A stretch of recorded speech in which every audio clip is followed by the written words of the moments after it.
Assalamualaikum, nama saya Muhammad Kimi dan partner saya Muhammad Syazwan. Hari ini kami akan menerangkan 3 method of soil improvement. Yang pertama adalah surface compaction. Surface compaction ni selalu digunakan untuk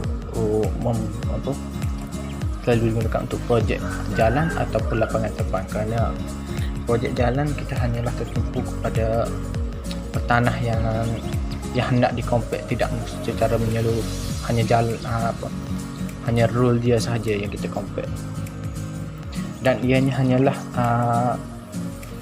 kita akan kompak hanya lapisan atas sahaja atau lapisan tanah atas sahaja. Antara mesin yang selalu digunakan adalah bulldozer.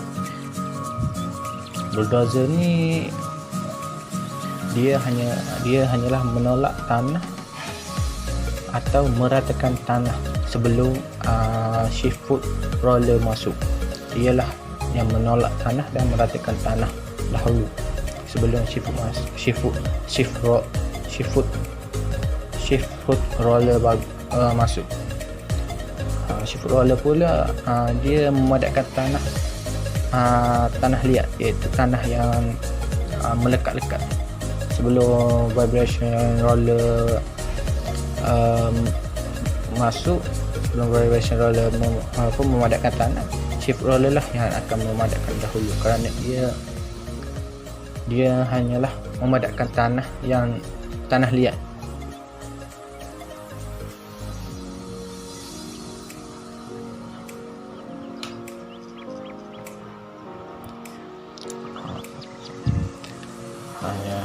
Selepas shift roller memadam, yang ketiga mesin yang digunakan adalah vibration roller.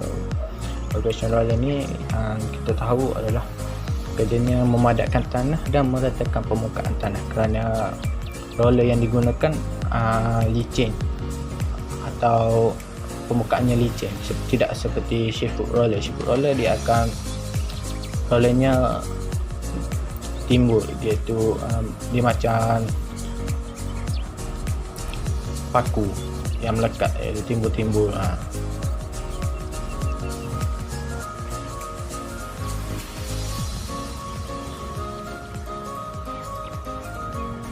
Vibration roller ni dia akan memadamkan tanah kerana dia ada getaran yang boleh memadamkan tanah, atau pori-pori yang ada di dalam tanah tu akan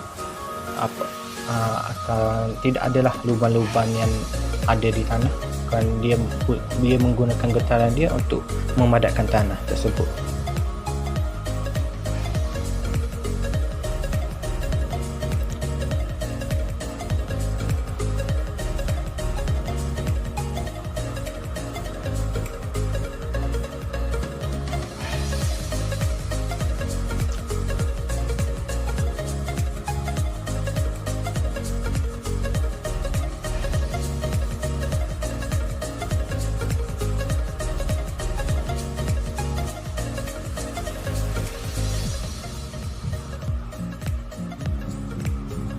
Manakala yang kedua adalah deep compaction. Deep compaction ni adalah kerja menguatkan tanah yang lemah, iaitu kita akan menghentak tanah tersebut dengan berat antara 6 hingga 20 ton dan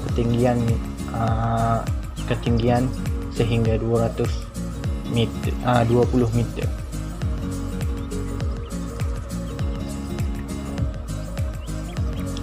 Kerja ini selalu digunakan untuk memadamkan tanah, dan selepas tanah dihentak, kita akan menggunakan backhoe atau jentolak yang untuk menolak tanah tersebut sebelum kita membuat hentakan yang kedua, tapi di lubang di tempat yang lain, tidak boleh dalam lubang yang sama.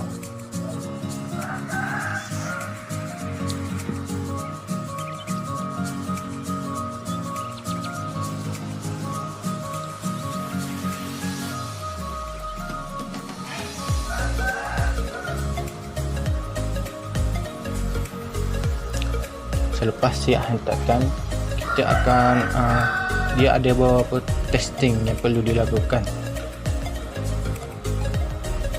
contoh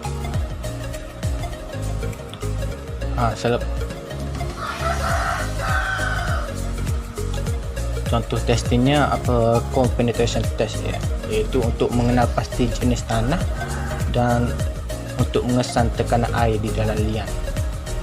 Yang kedua adalah PNT atau pressure meter test. Ini untuk tekanan tegangan tanah, untuk mengenal tegangan tanah dan untuk hasil ujian pula boleh digunakan untuk mereka bentuk struktur asas.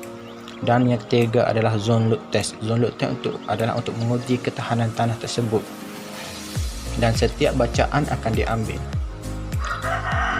Yang ketiga adalah preloading compaction.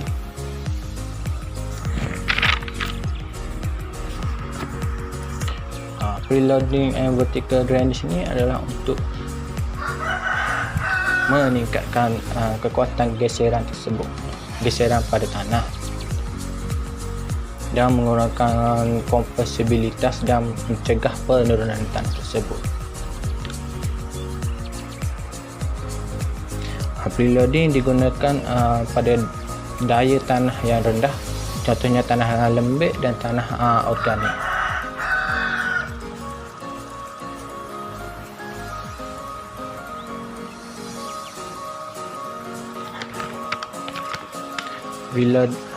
Preloading dan vertical drainage ni merupakan cara untuk mengurangkan kadar air dalam tanah.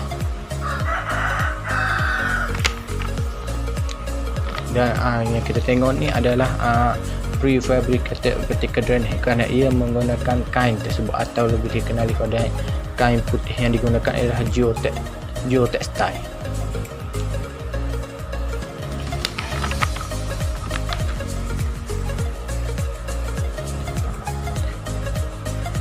Kerja ini mudah dan ringkas kerana dia hanyalah meletakkan kain tersebut di dalam lubang. Kita dapat lihat dia kerja ini boleh dapat mengurangkan masa, dan ia juga dapat meningkatkan kekuatan tanah tersebut.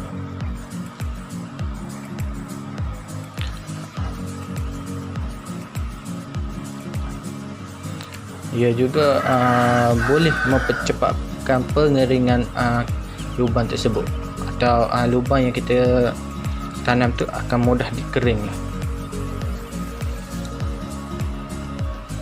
dan mudah dikerjakan, kerana ia hanyalah menggunakan kain tersebut sebagai alat untuk menahan air, atau alat untuk mengering air di dalam tanah. Dan ianya satu lagi, ianya adalah murah daripada sand drainage.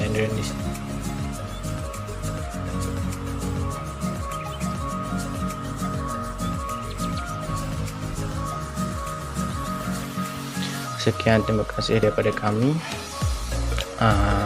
Jika ada kekurangan, kami minta maaf. Terima kasih sekali lagi. Assalamualaikum. Sampai sini sahaja pembentangan kami.